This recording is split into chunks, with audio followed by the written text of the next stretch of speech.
पति पत्नी का सच्चा प्यार। एक आदमी ने एक बहुत ही खूबसूरत लड़की से शादी की। शादी के बाद दोनों की जिंदगी बहुत प्यार से गुजर रही थी। वह उसे बहुत चाहता था और उसकी खूबसूरती की हमेशा तारीफ किया करता था। लेकिन कुछ महीनों के बाद लड़की चर्मरोग स्किन डिजीज से ग्रसित हो गई और धीरे धीरे उसकी खूबसूरती जाने लगी। खुद को इस तरह देख उसके मन में डर समाने लगा कि यदि वह बदसूरत हो गई तो उसका पति उससे नफरत करने लगेगा और वह उसकी नफरत बर्दाश्त नहीं कर पाएगी। इस बीच एक दिन पति को किसी काम से शहर से बाहर जाना पड़ा। काम खत्म कर जब वह घर वापस लौट रहा था, उसका एक्सीडेंट हो गया।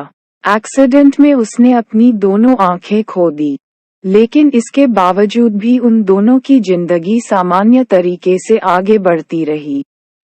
समय गुजरता रहा और अपने चर्मरोग के कारण लड़की ने अपनी खूबसूरती पूरी तरह गंवा दी। वह बदसूरत हो गई, लेकिन अंधे पति को इस बारे में कुछ भी पता नहीं था। इसलिए इसका उनके खुशहाल विवाहित जीवन पर कोई प्रभाव नहीं पड़ा।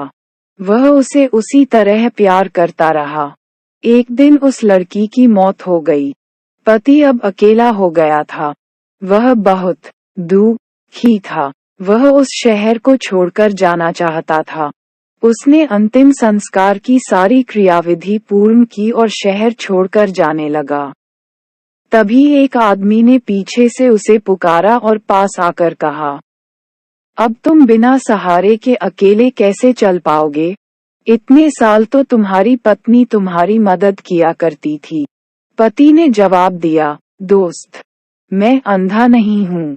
मैं बस अंधा होने का नाटक कर रहा था, क्योंकि यदि मेरी पत्नी को पता चल जाता कि मैं उसकी बदसूरती देख सकता हूँ, तो यह उसे उसके रोग से ज्यादा दर्द देता। इसलिए मैंने इतने साल अंधे होने का दिखावा किया। वह बहुत अच्छी पत्नी थी। मैं बस उसे खुश रखना चाहता था। सीख: खुश रहने के लिए हमें भी एक दूसरे की कमियों के प्रति आंखें बंद कर लेनी चाहिए और उन कमियों को नजरअंदाज कर देना चाहिए।